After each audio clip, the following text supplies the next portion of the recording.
So the parietal lobe is really interesting. I like the parietal lobe because it has to do with touch, and so like we have these different neurons at like the very tips of our skin that senses touch, and they just have like these really crazy names, and like they're these weird shapes. Like one is kind of like a funny little oval, and it just like gets smaller and smaller and smaller. And like there's different neurons that like sense pressure, and there's different neurons that sense pain, and that all goes to your parietal lobe when you're sensing all of that.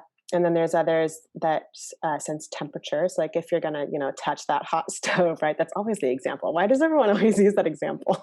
But because it's so true, because I somebody know. who has that issue. Yeah. And then your neurons are going to that parietal lobe. Don't touch that. That's hot. This is the Recovery After Stroke podcast with Bill Gassiamis, helping you navigate recovery after stroke.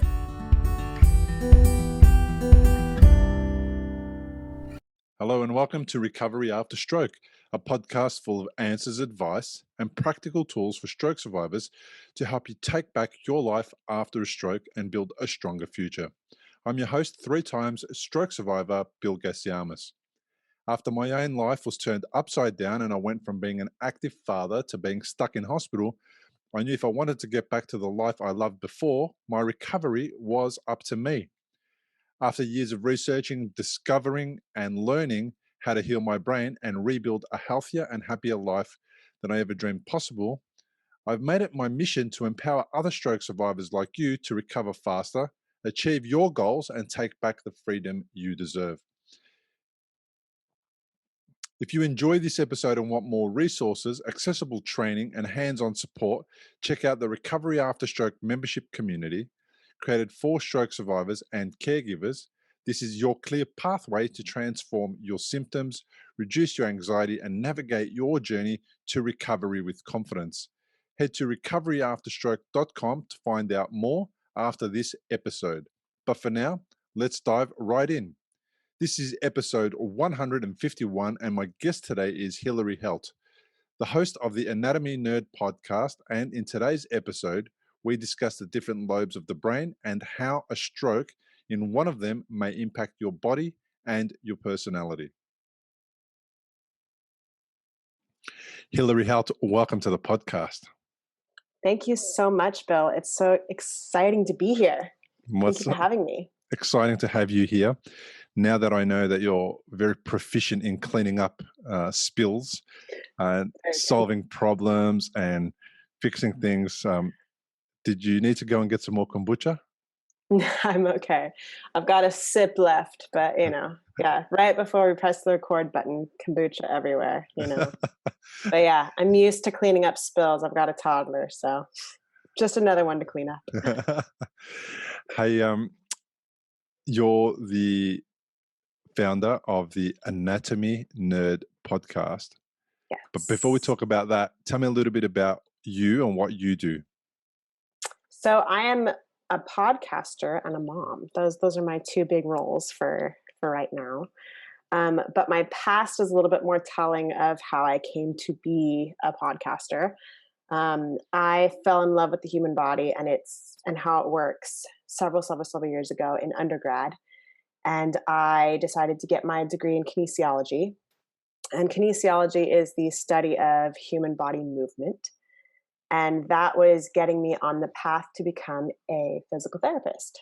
So I studied that for several years and was getting into PT school and all that jazz. And in the interim, I was in PT clinics and hospitals and all of that jazz, and just working with patients with several different things going on, needing rehab. One of them being strokes. And then, a really common one is like knee replacements and shoulder surgeries and all that stuff. But, my love for the human body had kind of started then and has never really gone away. A little bit of what happened with PT school is I got in, but I decided not to go. So that led me to other avenues in my life, one of them being this podcast. So I am the host of the Anatomy Nerd podcast, and I really just love that it's just an educational piece for anyone. You don't have to have a degree in kinesiology or, human anatomy or, biology or what have you to tune in and learn a little bit and nerd out a lot a bit about the human body. So yeah, Very that's cool. kind of what I do. In a little bit, we're going to nerd out on the brain, but first we've got to talk kinesiology, because what is that? It seems really weird and bizarre. I've been the recipient of kinesiology sessions, I suppose, and Yeah. it's so weird and bizarre. I do not understand it at all, but I It's really enjoy it. complicated. Yeah, I enjoy Yeah. it and I appreciate it. And what's really weird is that, there's a guy or a girl, depending on who you go and visit, who, they touch something at some part of your body and it changes something at another part of your body, Hmm. proving the concept of, the hip bones connected to the thigh bone and Hmm. the head bones connected to that bone and all that kind of Yeah, stuff. So it is all connected in like a really funny way. Yeah. tell me about that. Tell me about kinesiology and what it is, if we can give people an understanding of what it is and then how it helps, because I've definitely benefited from it since Yeah. the stroke and even before the stroke. Yeah. So at its very basics, kinesiology is just the study of human body movement. So we're talking about like what goes on in your body when you take your arm from slack to moving it up and you have a cup in your hand and maybe you're knocking over a cup on the table. It's studying like the force that your bicep and your tricep are using to lift that arm up, and the nerves that are coming through down your brain to your spinal cord out into the muscles to fire those muscles to make those muscles move and all of that jazz. So it's a study of how your body is working to make all of that stuff happen. And you can get really, really deep into like the biomechanics side, like studying exactly like the amount of force that's going into the muscles to lift said glass. Or you can go, into the major like biochemistry part of it, like studying the actual like, chemicals and hormones and all of the little nitty gritty bits like that go into, you know, making that muscle move and like making it into your calcium channels open and all of that stuff. Like it gets really complicated in that avenue. So the specialty that I went into for kinesiology was exercise science because, like I said, I was going to be a physical therapist. And so with all of that study, that is mostly just kind of just focusing on how the body moves and how the body doesn't move when something is wrong. So that kind of ties into our theme for today, our episode, talking about strokes, right? Because when you have a stroke, that's when kind of things go a little bit off. So, yeah. A lot of people seem to get the impression, and it's the way they talk about it, is that my hand doesn't work or my leg doesn't work, but it's actually not the hand or the leg that's not working. Mhm. It's the brain that's impacted, that's causing that connection to be different, and therefore the feedback isn't going to the brain. It's not that the hand and leg don't work, it's that the information's not going back to the brain, so the brain doesn't know what to do with that arm or leg. Is that Mhm. accurate? That's 100% accurate. Yeah. So when you have a stroke, it's often a brain bleed or a brain, like a blood blockage. Um, And so that means that like the brain isn't going to work as it should. It's not going to be able to send those messages. So you have your brain and your nervous system is kind of divided into two parts. You've got your central nervous system, which is your brain and your spinal cord. And then you have your peripheral nervous system, and that's like all of the nerves that come out of your spinal cord and like down your limbs and down to even to like very down to the very tip of your toes. That's your peripheral nervous system. But it all kind of starts with our big beautiful brain, and when you have a stroke, depending on where you have the dysfunction in the brain due to the stroke, it's going to kind of affect how, what's going on in your body. So say you have a stroke in your frontal lobe, so like right here. So let's kind of describe the brain a little bit. So it Yeah. has lobes. So the frontal lobe is right here, kind of makes sense, front. And then you've got your parietal lobes kind of right behind it. So like right kind of here, if you can kind of see, if you can make sense. And then you've got your temporal lobes on the side, kind of right behind your ears. Mhm. And then your occipital lobe right in the back. And then, so like the brain is connected into it's two sides, and then it's connected in the middle. And then you have your brain stem and your cerebellum in the back, this like little like mini brain. It's called like the baby brain in the back. And that's kind of like tucked right on in there. It's like right at the like the nape of your neck. And then all goes down to the brain stem, into the spinal cord. The spinal cord is like that big, mother lode. That's like where all of that, the direction is happening. That's like the big four-way stop, That's where everything is happening. The freeway. Where all of the directions start going. And then all of your spinal nerves that come off and then go down to your arms and your legs.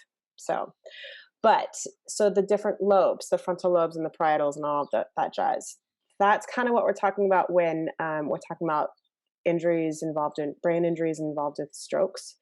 So for example, if you have a stroke in your frontal lobe, the frontal lobe is mostly involved with like your personality, your behavior, your mood and stuff like that. So if you have a stroke right there in the front, those kind of things are going to be really changed and really affected. And it's kind of wild because it's really, really different for everyone. One stroke in one person is going to look, even if it's in the exact same spot, which is very rare, but if it's in the exact same spot in two different people, it's going to present differently. So it's kind of wild. So when the stroke happens in the frontal lobe, is it the frontal lobe on the left of the head and the frontal lobe on the right of the head do different things, or Yes. do they do similar things but differently? That's exactly it. That's more accurate. I'm glad that you mentioned that, because that's actually a really important detail that I left out. So we have our left and right lobes, and they do, so like the lobes work similarly but differently. If you have a injury on the left side, your right side is going to be affected because the left side of your brain controls the right side of your brain, and then the right side of your brain controls the left side of your brain, or left side of your body. Excuse me, I may have said that wrong, but just think of it as it's switched, which is really kind of funny, and that happens at the brain stem in the back. And it's just like I don't recall the explanation of why that is right now, but it's just just kind of how we're built. So if you have an injury in your your right side of your brain, you're likely going to have something going on your left side. Just remember that, which is weird. It's not something that's not how you would imagine it happening, right? Mm-mm. But that's how it is. So that happens at the brain stem. Mm-hmm. That's switched. Mm-hmm. It's like a neural pathway. So like neurons are really interesting, right? It's like there's a million neurons in the pathway that goes from like the action in your brain to your fingertips or your toes or whatever it is. There's a million neurons that are all connected that make that action happen. And that switch happens between some neurons in your brain stem right back here. It's interesting. Okay. Yeah. So then people who experience a stroke in their frontal lobe, it might impact their personality. So for people that are listening who are caregivers or even stroke survivors, Mm-hmm. what are some of the changes that might happen if somebody has a stroke in the frontal lobe? As in, how does their personality change? I know there's a whole bunch of different, there's probably limitless ways, but give us a couple of examples of how that might change. Yeah, no, that's a really, really great question, especially since it, as you said, it can be different for everyone. It could be as simple as, let's say Jane had a stroke and she used to be a really easygoing, down to earth gal. And, you would throw something at her and she was like, okay, cool, let's go. And then suddenly after her stroke, she's just not, it's however much time after her recovery, and she's just kind of not as easygoing. She's kind of really wanting to stick to a schedule. She's like a little thrown off if her schedule is thrown off. She's just really kind of not as easygoing. It could be something like that. Or it could be somebody who was more high energy is just kind of has like a more flat affect. It could be something like that too. So it really, really is so different for everyone. I don't think that I can stress that enough. And I think that, your listeners who have experienced strokes before can definitely, that will resonate with them. They've probably have spoken with others who have had a similar stroke to theirs, and they're like, well, yeah, I felt this way and this way, and then you feel that way and that way. And it's all different. Yeah. It's kind of what's really tricky about the brain. And what kind of fascinates me is that you would think that it's all the same, right? Like this part makes you feel this, and this part makes you taste that, and this part moves your right leg. And you would think that, okay, if I have a brain bleed there, or I have a burst blood vessel, that it would just kind of shut that off like a light switch, right? But it's not. It's tricky. So Yeah. Yeah. And people who experience a change of personality, um, often the family members or their loved ones think that they're doing it on purpose, or they're being lazy, right, or they tend to label that. It tends to be a really difficult thing to overcome, because yeah, fatigue might be causing a change in personality alone, yes, let alone an exact challenge in the frontal lobe. And then it's hard for people to express themselves as well as to why they're behaving a certain way. They might not even have right, an idea that they're behaving a certain way. It's quite complex in right, that I have a lot of caregivers who contact me and say, my mum, dad, my son, brother, whoever is had a stroke, and now they won't do this and they won't do that, and they're mm, behaving like this and they're behaving like that, and I really don't understand it, and it's frustrating me and it's annoying yeah, me, and they don't realize that yeah. just as a result of the stroke, the person may not be doing it intentionally. It can be really hard when your loved one is completely different after a stroke, right? Especially if your loved ones have been the same way, that same person for as long as you've known them, right? Mm. And then suddenly they're a different person, and it can be really challenging. And the biggest thing for the stroke survivor and for the family member or the caregiver to remember is to be patient. Every day, even every moment, is different in stroke recovery, and those differences, they might be temporary and they may not be, and you just kind of have to remember to be really patient with yourself and be really patient with your family, and that it's going to get better. It is, but that it's but also just accept that, man, it's friggin' hard.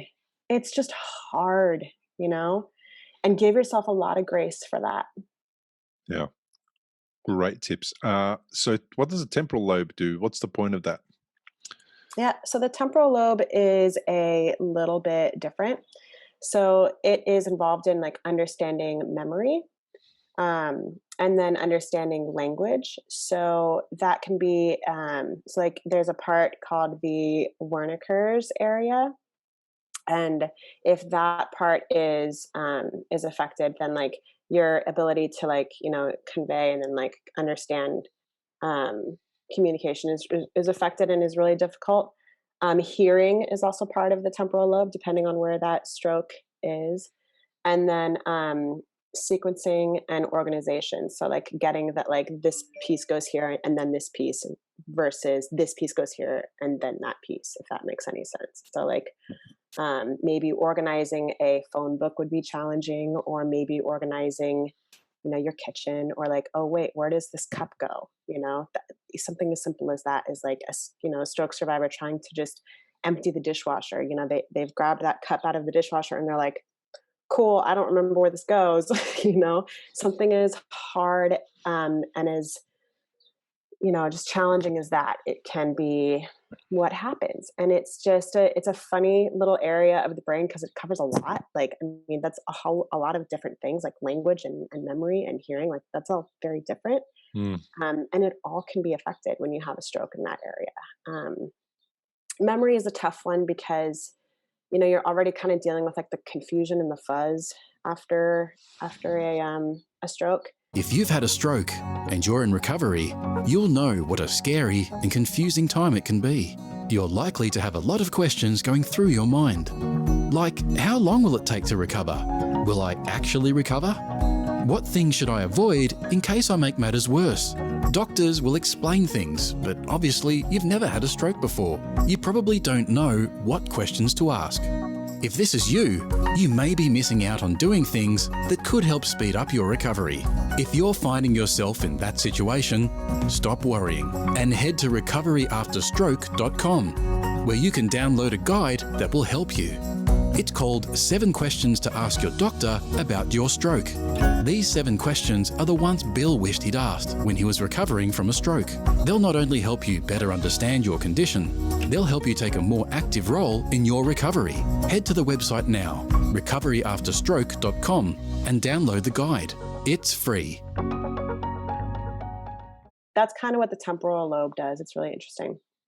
So And then, as a PT or a therapist, you guys don't really get involved. If you were to go down that path, you don't really get involved with supporting memory and that type of thing. That'd be a different person, wouldn't it? right. Yeah. So your PT is really just going to get you walking again, get you moving your arms again, get you, they're going to be focusing on your body movement. Your occupational therapist may be that individual that focuses more on, getting some memory stuff back, getting like that, that organization back, like giving you tools to get through your day as the new individual that you are, and that's really important. So like PT and OT, occupational therapy, and then speech therapy, those 3 individuals working together in like a recovery team for a stroke survivor is really important, especially if that individual has lost some speech due to so that speech is also in the frontal lobe. So if the individual had a stroke in the frontal lobe and it affected their speech, then a speech therapist would be really, really helpful to be able to get that back. So, and that the good thing is though, is that, it can come back. That's something that's really, really important to remember, is that you can recover after a stroke. It's different for everyone, like we've said 50 times, but, and the duration may be different. Somebody's recovery may be faster than another person's, but that's definitely not anything to read into or to compare or whatever. That's just the fact of the matter. But, but working with those 3 individuals, your physical therapist, your occupational therapist, and your speech therapist, if needed, that's going to be what's going to be the most helpful, and then whomever you kind of I feel like the bigger your recovery team is, the better, Yeah, it's true. Sometimes though, it does get overwhelming when you have a lot of appointments. I remember having 3 or 4 appointments in a week, and then just that means that you can't do anything else. You can't get back to work, and probably pretty tuckered out after that. yeah. And if you've got to get to an appointment, my outpatient appointments were maybe, a 15-minute drive from home, but getting ready to get to that appointment, because I wasn't driving at the beginning, meant that I had to travel for an hour and then be there for an hour and then travel home for an hour. So you lose 3 hours. And that was a long haul, 3 days a week, 4 days a week out of your day. It's really tough. So I think I would have benefited from having them alternate. So 1 week I would have had, say, PT, and then the following week might have been better to have OT. And instead of having 3 or 4 appointments a week, only have 1 or 2 appointments a week. That would have made a huge difference. But I know that the medical professionals, what they like to do is make the most of that early recovery phase, and they need to cram in as much as they can there. So you nailed it. That's really important. That immediate sort of rush of like, let's keep as much as we can. We're going to bombard you. And I do wonder, I'm not versed in the current research, but I do wonder if we will maybe later on, dive more into the research and figure out if that heavy of an intervention is as helpful as we believe it is, because it's very energy demanding on a on an injured brain. The brain requires so much injury or so much energy, excuse me. And when it's injured, I- it's like expecting your broken arm to lift a milk carton, right? Like that's a lot. It's hard. So if you think about it with your brain, like, you're bombarding it with all of these activities and these drills and all of this stuff from your PT and OT and your ST. When you haven't done that before and you're injured, it's hard, but there's definitely a reason for it, right? Like I'm not discarding that, but it is hard. Yeah. I think the reason is legitimate. At the same time, I think it's well worth re-looking at that, because Definitely. when often they bombard you with that amount of therapy and then pull the pin on it and then it stops because they feel like, okay, well, we've done the 3 months worth of therapy. In that window is when you'll see all the recovery, and then after that we don't expect to see too much more recovery. I think that's very Right. limiting, and I agree. uh, slow and steady wins the race type of recovery, I think, is the best one. And hmm you can't recover from stroke in the first 3 months. You just can't. It's not possible. No. You can achieve a lot, but I think that Yeah. achievement of those things happens kind of regardless of how much effort you put in it, because it's kind of the window that it's like the golden window of opportunity to get a lot back. And I think it just happens anyway. It's hmm really what I find stroke survivors struggling with is, being 12 months and 18 months down the track when they are left alone and they want to recover the fine motor movement of one of their arms or their leg or whatever. That's when there's no support. And I think that's when Yeah. it's needed the most, because now those people are back in life most days and every day. And if they can't get that back, they can't experience the fullest version of themselves. So I feel like it's great that recovery is bombarded at the beginning, but it starts and stops too abruptly, in my opinion. It needs to Yeah. just smoothly and effortlessly kind of roll on. And if that means that the hours that you're getting, say, in the first few months, you're getting 4 or 5 hours a week, hmm if those hours dropped to 1 or 2 hours a week, and then they were able to extend further along down the path, that's better, because in my opinion, like, the brain has still needs regular feedback of what to do to get better down the track. Yeah. That's kind of my opinion. So I think it's too abrupt, it's too much, and then it's too little, and that's where the gap is. That's what stroke survivors talk about often when they talk about there's a lot of gaps when you leave hospital or Yeah. therapy. So that's Did you interesting. That kind of might feel like you happen. were just like left hanging, just like wondering what to do Yeah, next yeah, afterwards? yeah. And Yeah, there's that's not not a lot of okay. information. There's no information at all. That's what I was struggling Yeah. with. I was struggling with getting information. I was hmm struggling to understand what part of my brain was impacted, because nobody told me what it was and what it did and what it meant. Right. And I didn't think about looking it up, to be honest. But I got curious about that later on.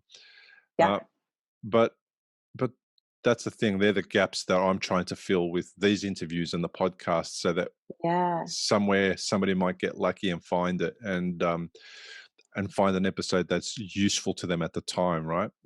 hmm So you never know. Things will Yeah. I change. mean, It's no, you're right about Science is that. always changing. Yeah, definitely. I mean, and you're 100% right about that. It doesn't happen. Recovery doesn't happen in just 3 months. It's not. Mm, It's not like when you stop, PT or OT, that you're done. That you're just like, okay, cool. Like that, my brain is 100% back to normal, mm, or my brain is just going to be whatever it is for that day. Your brain is healing. I mean, I haven't had a stroke, but my brain is changing every single day. Like that is mm, how our brains are. Your neurons are either rebuilding or they're breaking down, or your brain is changing every day. mm, And it doesn't matter if you're in, therapy or not. And especially after a stroke, when your brain is rebuilding and is, figuring out how to make those neural connections again to get basic body function back, it doesn't stop at that 3 month mark. So I think you nailed it on the head there. It needs to be longer than 3 months. I think that So we're in different countries. I'm in the United States, and you're in Australia, and I know that our healthcare systems are a little bit different. But I know that in the United States, they're just going to want money. But they also, insurance companies will only pay for so much. And so that's kind of, I think, where you're really going to bump into the troubles of getting that m- more therapy that's definitely needed to move forward. Mm, yeah. So I think it's a conversation about you can still do therapy without paying for it. If you just watch YouTube, 1000%. if you just watch YouTube Hmm. videos about therapy, exercises, all Hmm. that kind of stuff, you could still do it. And that's the thing, right? If you're motivated enough Yeah. and funds are an issue, Yeah. basically my message is recovery doesn't stop when they say it's stopped or when they say it's Yeah. done or And I when they, agree with when they that. say it's over. It Definitely. continues, it's ongoing, and emotional recovery is also important, and so is physical recovery, Yes. and so is the Big mental time. recovery, right? So Hmm. there's three-pronged approach and perhaps more, but if you've left therapy and all they focused on was getting you walking and moving and that type of thing, and they didn't deal with the emotional impact on that, and that's a problem for you, well, then that's something that you need to also take care of. And so is the mental recovery, counseling, all that type of stuff. Yeah. And I understand that counseling might be a bit harder to obtain because there's a cost associated with that. But Right. nonetheless, all these things need to be continuously sought after, and Hmm. perhaps you need to get curious about what's available for free online, if Hmm. for free There's is a your thing. lot available for free online too. And Yeah. and I echo that 100%. I mean, you do need to have that little bit of a starter in yourself, to that motivation to get that information and that going yourself. But there Mm, is so much information out there.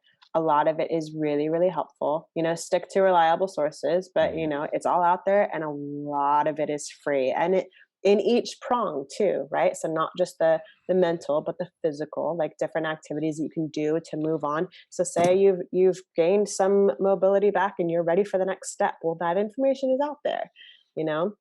And then say you're really struggling emotionally in recovery, there is a lot of resources out there too that are free or at, some reasonable cost. It costs nothing to journal. yeah. It Yeah. costs nothing to, reflect, go down to the river or the lake or the woods or whatever, and just sit and just go, man, why do I feel this way? And just kind of turn in, that doesn't cost anything. But it is tough. Like, that's easier said than done, and I do not Mm, mean to minimize that. But no. yeah, I just want to echo, what you're saying, that all of that stuff is really important, and that it's really, really available. And if Yeah. you need it, it's there. Yeah. I think so.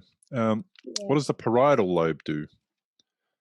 So the parietal lobe is really interesting. I like the parietal lobe because it has to do with touch, and so like we have these different neurons at like the very tips of our skin that senses touch, and they just have like these really crazy names, and like they're these weird shapes. Like one is kind of like a funny little oval, and it just like gets smaller and smaller and smaller. And like there's different neurons that like sense pressure, and there's different neurons that sense pain, and that all goes to your parietal lobe when you're sensing all of that.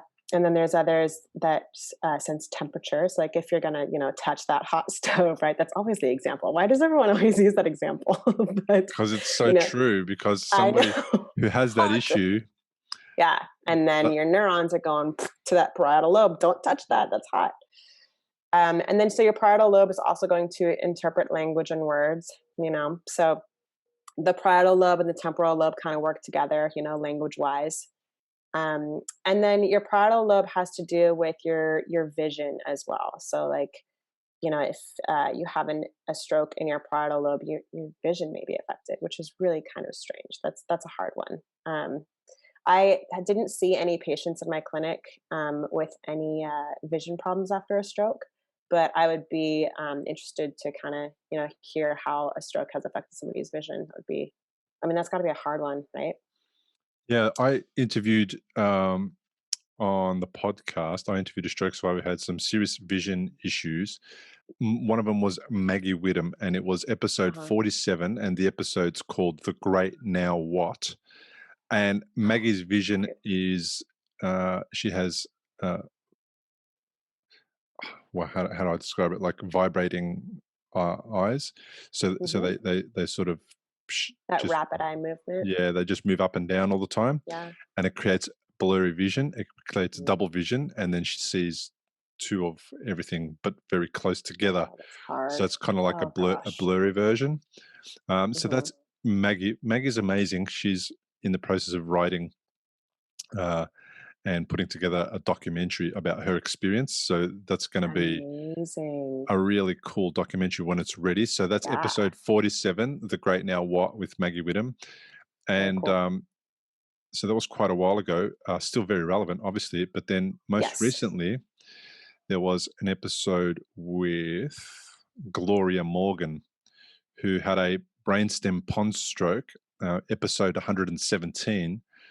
And Gloria has some vision issues as well. So Mhm. that's an interesting episode to listen to as well. And she has also experienced tinnitus, which is an issue with the ear, the ringing in the ear.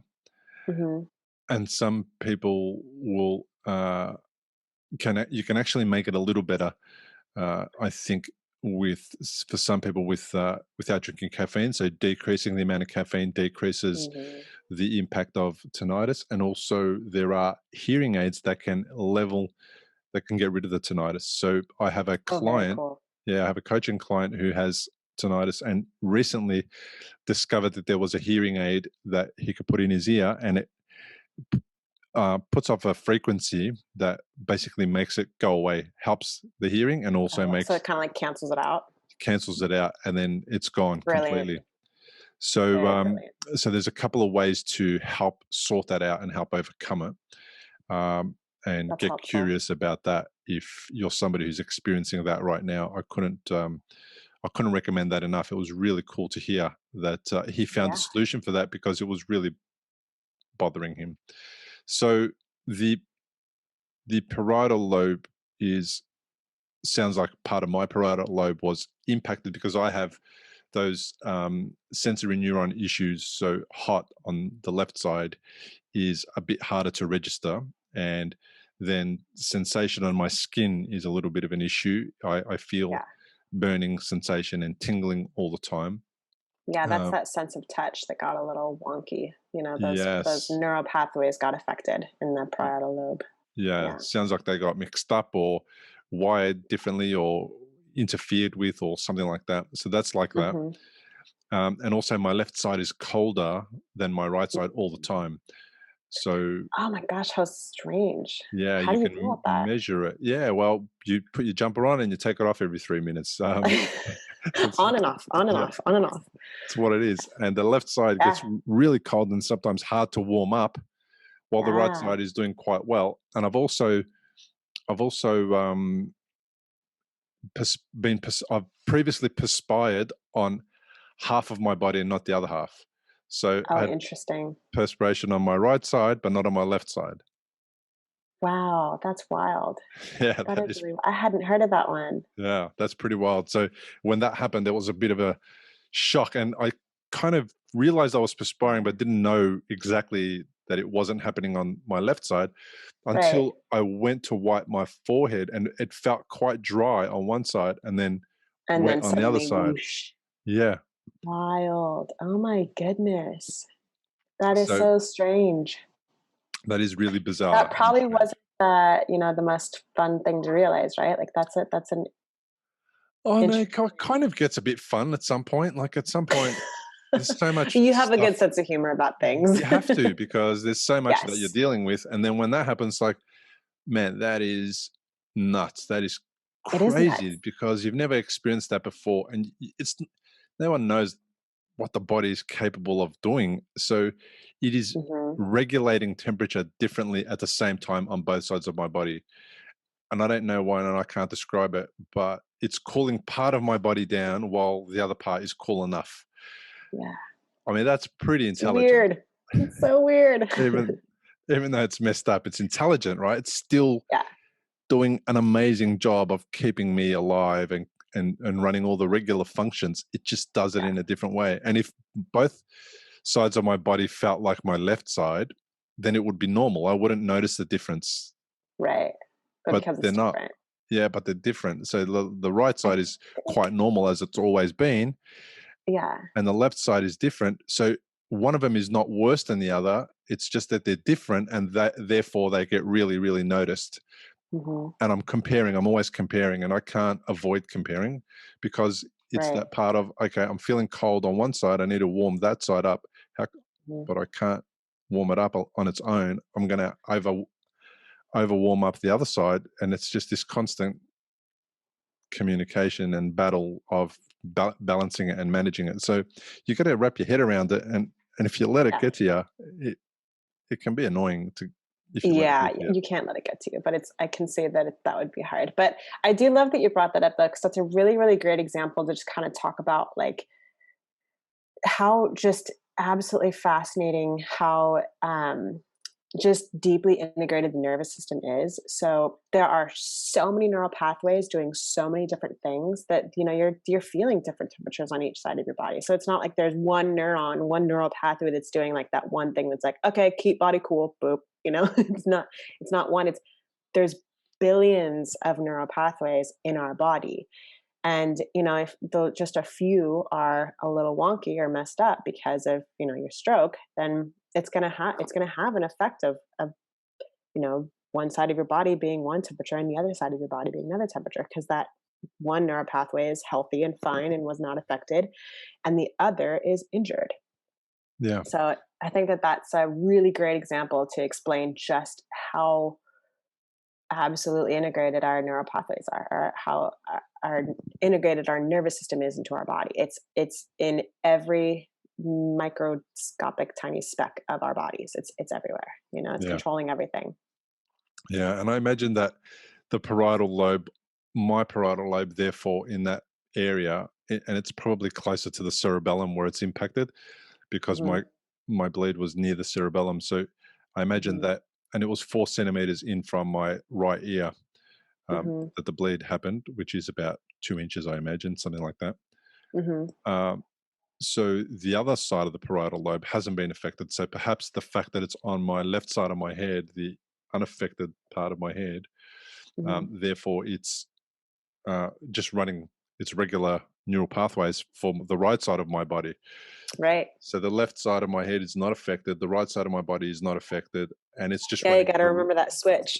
yeah, the regular That routine, right? funny switch. Hmm. So anyway, that's interesting. Yeah, I think it is Fascinating. too. Yeah. So what does the occipital lobe do?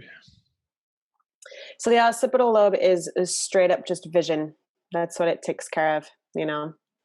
Just seeing color and light and understanding movement and all of that stuff. So Mm, that is vision. Very simple, very easy. The yeah. occipital lobe has an easy job. I Okay. mean, that's saying that with a lot of jest, but yeah. Yeah. So if Yep. the stroke has impacted vision and it's happened elsewhere, is it so I imagine there are more parts of the brain that are supportive or running, pathways towards vision or something like that. It's not all just sort of happening there because the occipital lobe is in the back of the head. And Hmm. how does it like go through all of the parts as well? Does it? So no, I know it's they're all like connected, but it's kind of funny, right? It's a strange way to think about it. So like if you were to pull up an image of the brain and like look at like the nerves that go to your eyes, they're kind of located a little bit farther back. They're not like right here at the front of the brain that go like mm, right to the eyes. They're located kind of further back into the brain. So it's not as much of a ways to travel if you think about it that way, because they're like in the far back, and so like they go straight into your eyes this way in a mhm, funny way. Um, I'm not very good at explaining that without like giving like a picture, but pictures are very very telling. If you were to just Google like your nerves of the brain or nerves of the eyes, you would find it very easily and you would see what I'm talking about. It's the occipital nerve, and it's located a little bit further back in your brain. And if you look at the brain kind of as if you were to take it straight out of your head like this, and then look at it like that, kind of like turn it down and look at it like that, you'd see the occipital, or sorry, excuse me, the optic nerves right there, a little bit further in the back of the brain, and they travel forth into your eyes. Okay. Interesting. They're long. They're like a kind of like the longer, two Yeah. long pathways to the eyes. So they can be therefore impacted by a hemorrhage in a different part of the brain Hmm. or a blood loss supply in a different part of the brain. There, Hmm. there could be That's what's kind of tough about. peripheral damage of a different part of the brain, right? Yeah, so like that's what's kind of tough about strokes, right? Is like say like you have a blood vessel in the brain, like in your parietal lobe that burst, but then the blood that is like you know in your brain and is kind of like just kind of trying to go, it has to go somewhere, right? So it could be pressing on to the other parts of the brain, and then affect those parts of the brain, even though they're still getting blood supply from a different artery in your brain, but it's affected because they're getting that pressure from that blood pressing in, right? So it's strokes are just complicated in that way, right? Yeah. Like maybe you didn't have your stroke there, but the blood traveled there and affected it Mm, in that way. So yeah. it's hard. Strokes are hard. They're tough, and how you heal, because that is a different injury from like, because like that part of the brain actually did continue to get blood supply, right? It was just kind of squished. It may heal better or it may heal differently because it actually still got that oxygen from the blood supply. So it's tricky. it's, So there it's could just be possibilities of peripheral damage, even though the occipital lobe is quite healthy and doing well. mhm. It's just that other part of the brain that's impacted. Therefore, that nerve coming from that occipital lobe to the eyes is what's impacted, but down the road, it's not impacted at the Bingo. source. Yeah. Bingo. That's Okay. it. Yeah. Cool. All Yeah. right. We are learning a lot, and this is Yeah. probably one of those episodes that we're going to need to listen back to a couple Yeah. of times, I would say. What does the cerebellum do, and what's its role? So the cerebellum is kind of like your baby brain, right? Um, and it has to do with a lot, really. The cerebellum is responsible for the maintenance of posture and balance, and then the coordination of voluntary movements, motor learning, and cognitive functions. And we're talking about things like language again, right? It's like you would think that like language was kind of covered in the other parts of the brain, but the cerebellum has a part of language as well. So the cerebellum is kind of considered the part of the brain that like is your life source, right? Just because it's doing so much. So I'm gonna kind of leave it light like that. Yeah. Okay. So the stroke, the bleed that I experienced was near the cerebellum. I'm not sure Okay. which lobe it was near. So I'd say it was probably near the temporal lobe as well. Kind of Hmm. makes sense when I look at the brain, four Hmm. centimeters in from the ear. Yeah, Uh, how it's like right there next to each other. yeah, somewhere there. So definitely fine motor movement was an issue for me. I had to learn how to use my arm again and get it to come to my mouth so that I could put food in my mouth. Yeah. Um, Posture was a bit of an issue because I had to learn how to walk again and use my left leg again, and Hmm. how to stand correctly, how to run. Not that I run marathons, I just run, for example, to get across the road if I need to. That type of running. Sure. Um, and you mentioned cognitive function, so I was really cognitively Yeah. affected, especially after the second bleed. I didn't know my name at one point and who my wife Hmm. was, and I didn't. I wasn't able to type an email. I would sit down and think that I'm typing an email, and it might have taken me a whole day to write 3 or 4 lines, and Yeah. wasn't aware of the amount of time that I'd spent sitting there looking at the screen trying to put that um, email together. I Yeah. laugh That was now, your but it wasn't funny cerebellum. at the time. It was tough at the time. I'm sure it was Um, so frustrating at the time. yeah, yeah. So it definitely makes the most sense. It was the one for me that was impacted the most, and Was it? cog- yeah, cognitively, I'd start sentences and then not being able to finish them. And even today, sometimes I get stuck on certain words like where, and where. I don't know which one goes where and when. Right. So Yeah. I know, but I have to think about that I'm using the right one, and that wasn't previously something that I did. I would quite easily find the correct where to use.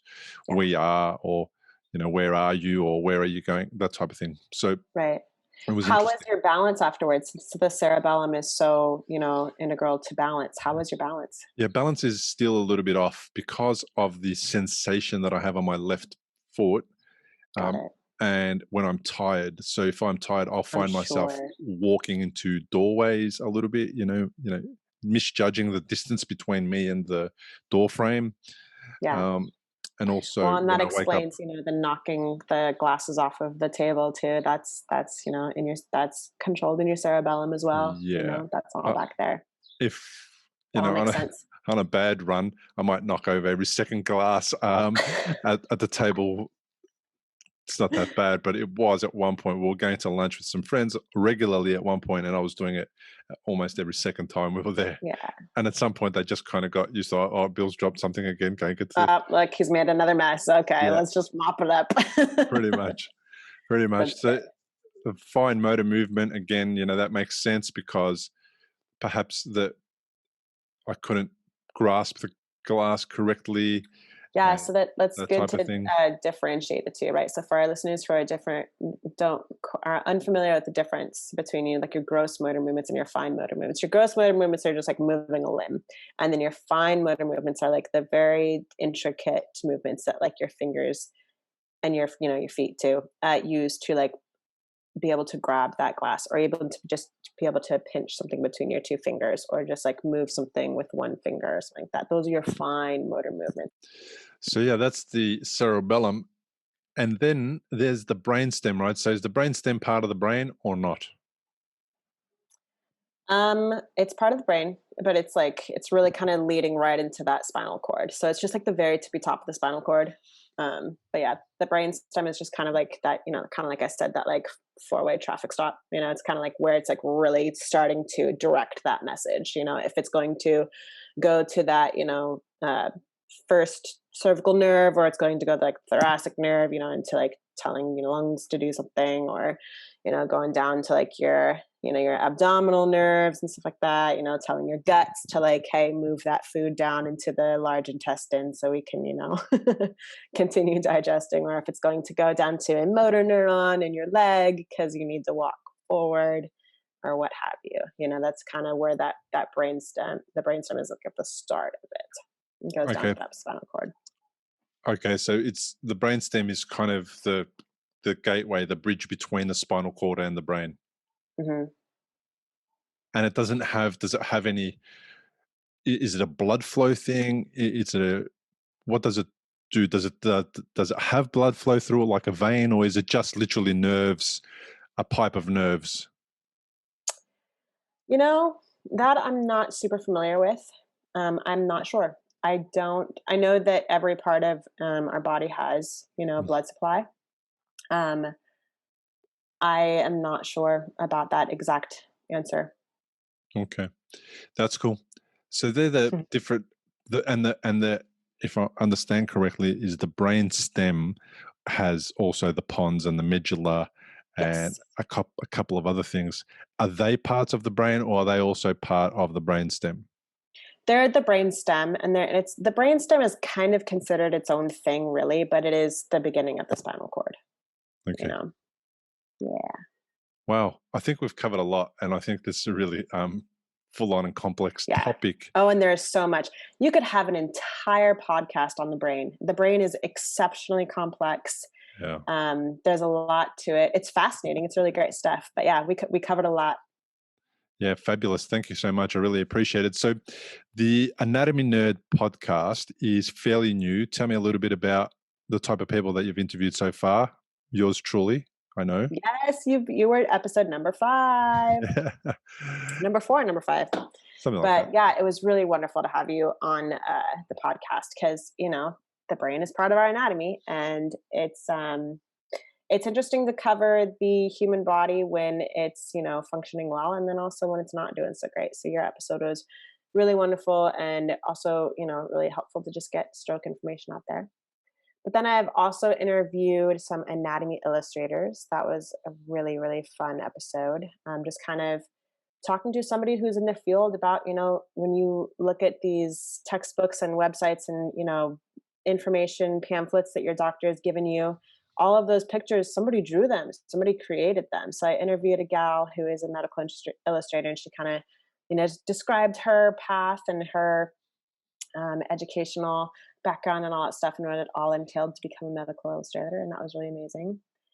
The episode that I had a lot of fun with was interviewing Frank Netter's daughter. So for those of you who don't know, Frank Netter was a surgeon and medical illustrator again, and he composed the anatomy atlas that pretty much the majority of medical students use to learn anatomy and physiology and all that stuff. I know I used it to learn anatomy in college, and I had the pleasure of interviewing his daughter. She wrote a book about Frank Netter, and told his story, told about his career at Cedars-Sinai and all of his medical illustrations and all of that, and that was really amazing. I really enjoyed my conversation with her. And is his work still relevant? Is it all still, was it really well done that it's still current? Yes. Yeah, 100%. Yeah, it's still used today. Yeah, it's pretty great. Fabulous. And they're really beautiful images. I think that one of the things that I just loved about Frank Netter is that, it's accurate. It's still used today because he was uh, only drawing these illustrations, maybe a couple of decades ago. It's not like he was doing it like hundreds of years ago, so we didn't know anything about the body. Like, no, they're definitely recent enough that they're accurate. But he just had this really amazing way of putting, that human emotion and that personality, the human element into the illustrations, and it goes a long way. It kind of teaches that student.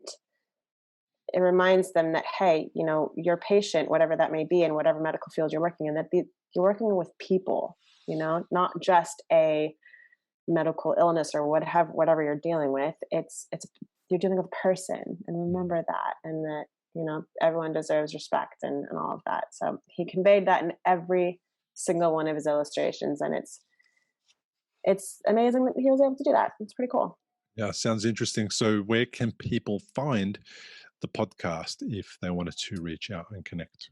On every podcast platform and app. So you name it. It's in Apple, it's in Google, it's on Spotify, it's on Stitcher, it's on all of those things. So you can find me And there. on the socials, where will they find you on the social medias? I am on Instagram mostly. I'm mostly active on Instagram. Fabulous. Well, Hilary Helt, thank you so much for being on the podcast and explaining to us a little bit about the brain. I really appreciate it.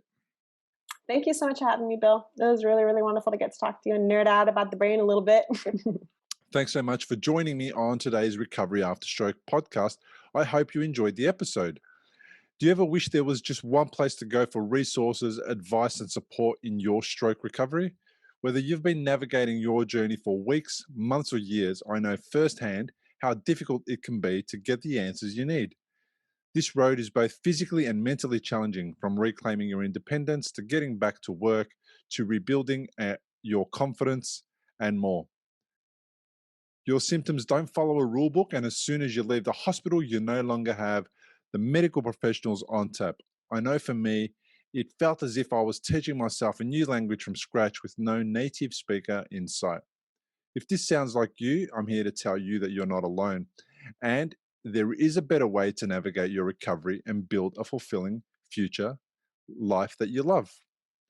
I've created an inclusive, supportive, and accessible membership called Recovery After Stroke. This is an all-in-one support and resource program, and it is designed to help you take your health into your own hands. This is your guidebook through every step in your journey, from reducing fatigue to strengthening your brain health to overcoming anxiety and more. To find out more and to join the community, just head to recoveryafterstroke.com. See you on the next episode.